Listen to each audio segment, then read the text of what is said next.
Greeting students, कैसे हैं आप सब लोग।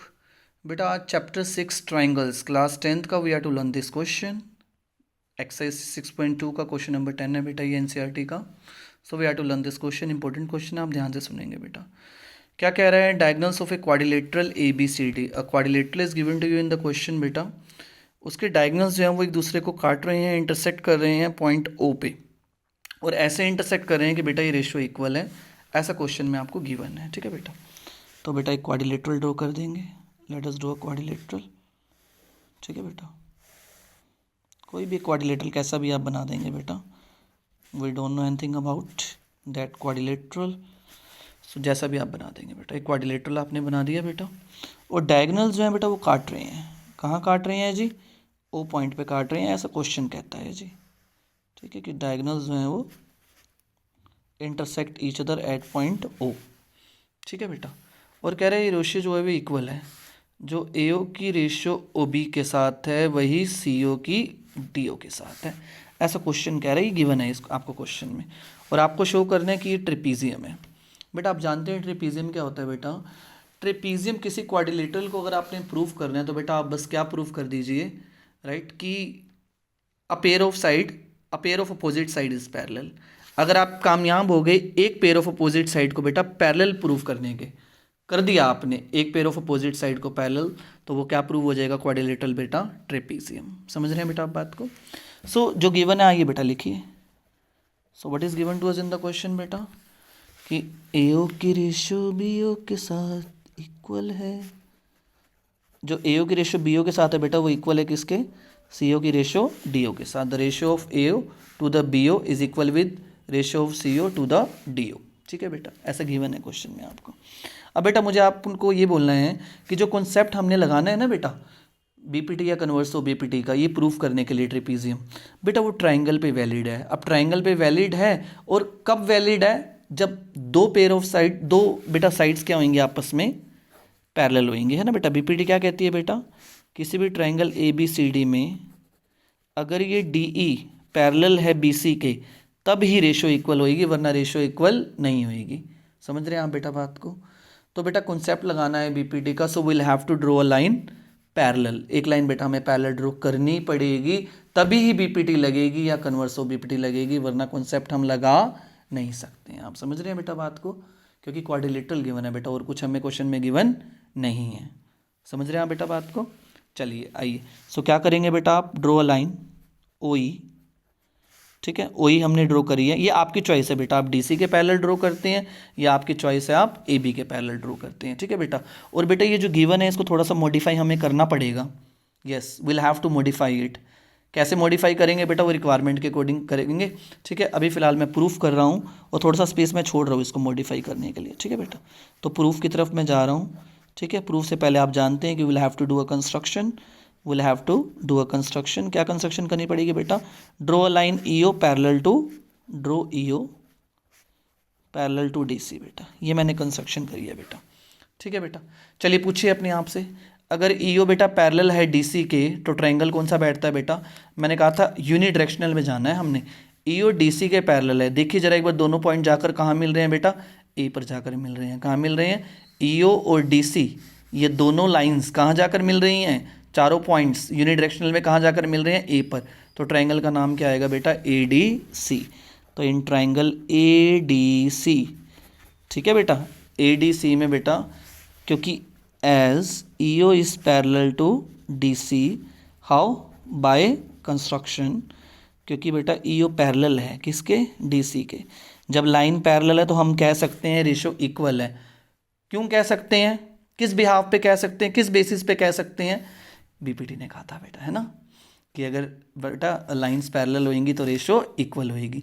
और कहाँ से शुरू करेंगे? 5th पॉइंट से, है ना, ठीक है ना। ये ई ओ पैरेलल है डी सी के, ये चारों पॉइंट्स आपने यूज़ नहीं करने हैं, जहाँ जाकर मिल रहे हैं वहाँ से लिखना शुरू करिए बेटा। ए ई की रेशियो ई डी के साथ, ए ई की रेशियो ई डी के साथ, ए ओ की रेशियो ओ सी के साथ, ए ओ की रेशियो ओ सी के साथ इक्वल है। हमने नहीं कहा जी, कहा था किसी ने। किसने कहा था? बीपीटी ने कहा था, बेसिक प्रोपोर्शनैलिटी थ्योरम ने कहा था। तो बेटा जो गिवन है और जो आपका आगे है उसको यूज़ करना है। लेकिन आप देख रहे हैं यहाँ पर हमारे पास तो AO ओवर OC आ रहा है, लेकिन यहाँ पे AO ओवर OC तुम्हारे पास नहीं है, तुम्हारे पास BO है। तो क्या करो, BO को यहाँ से भगा दो, CO को यहाँ पे ले आओ। यहाँ पे ये डिवीज़न में है, वहाँ मल्टीप्लाई में जाएगा, ये मल्टीप्लाई में है, ये डिवाइड में आ जाएगा। ओ जी हाँ या ना, क्रॉस मल्टीप्लाई करते ही बात बन जाएगी जी। देख रहे हैं आप, यहाँ पर AO ओवर CO जो है वो BO ओवर DO के इक्वल है, लेकिन यहाँ पर AO ओवर OC किसके इक्वल है जी, AE ओवर ED के।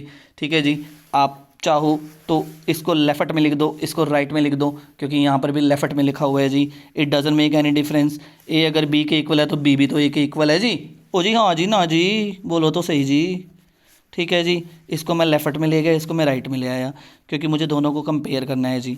ठीक है जी, अब आप क्या कह दोगे, फ्रॉम इक्वेशन 1 एंड इक्वेशन 2। ठीक है बेटा, अब दोनों की लेफ्ट देख लो, फोटो मैच द फोटो, दोनों की लेफ्ट साइड इक्वल आ गया, बिल्कुल डिट्टो सेम टू सेम। जब दोनों की लेफ्ट साइड इक्वल होती है ना, तो दोनों की राइट साइड भी इक्वल हो जाती है, पता है आपको। सो क्या लिखोगे यहाँ पे तुम, फ्रॉम 1 एंड 2। ठीक है ना बेटा, things these are the two things equal to the same thing are equal to one another। कहा था यूक्लिड ने, कहा था ना क्लास 9 के 5th चैप्टर में यूक्लिड की ज्योमेट्री में कि things which are equal to the same thing are equal to one another. तो जो BO की रेशो DO के साथ है वही रेशो AE की ED के साथ है। ओके जी, चलो आ जाओ जी, देखो जी हमने प्रूव कर दिया, जो कहाँ थे ये रे जी, BO की रेशो DO के साथ, जो BO की रेशो DO के साथ है बेटा वही AE की ED के साथ है, BO की रेशो OD के साथ, AE की रेशो ED के साथ। ठीक है बेटा, रेशो इक्वल हो गई है, ट्रायंगल कौन सा बन रहा है देख रहे हैं आप, DAB। जब रेशो इक्वल है तो लाइंस क्या हो जाती हैं, पैरेलल हो जाती हैं। मैं नहीं कह रहा लाइंस, ये रेशो इक्वल है तो लाइंस पैरेलल हैं, कहा था किसी ने, किसने कहा था, कन्वर्स तो BPT ने कहा था कि अगर रेशो इक्वल है तो लाइंस क्या है, पैरेलल। तो आप ये प्रूव कर चुके हो कि BO की रेशो DO के साथ, AE की रेशो ED के साथ क्या है जी, equal. Therefore we can say, what we can say, that EO is parallel with AB। EO AB के पैरेलल है, क्योंकि ट्रायंगल कौन सा बन रहा है जी, ट्रायंगल DAB बन रहा है। कैसे कह रहे हो कि ये इसके पैरेलल है जी, by converse of BPT, basic proportionality theorem. लेकिन ये क्या, अभी तो कंस्ट्रक्शन में तुम कह रहे थे कि EO पैरेलल है DC के, अभी तुम कह रहे हो कि EO पैरेलल है AB के, ये क्या बात होती है। तो बेटा जब EO DC के पैरेलल है और EO AB के भी पैरेलल है तो कह दो 3, कह दो 4।